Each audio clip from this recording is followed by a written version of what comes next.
آیا میدانی که انتخاب رنگ پوش توشک چطور میتونه راحتی و زیبایی اتاق را دو برابر کنه؟ اگر میخوای اتاق تبدیل به فضای آرام و دلنشین شود، این ویدیو را تا آخر ببین.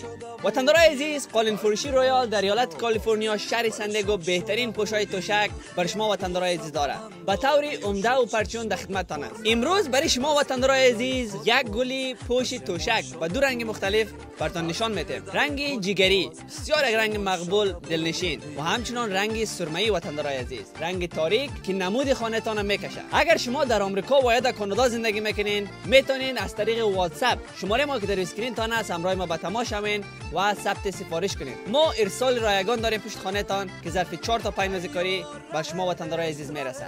این ویدیو را لایک کنین و همراه دوستایتان در اشتراک بانین. و نگفته نمانه دوستا، در کامنت برای من نوشته کنین که شما رنگ سرخ زیاد خوش دارین یا رنگ جگری و یا رنگ سرمه‌ای. منتظر کامنت های شما هستیم.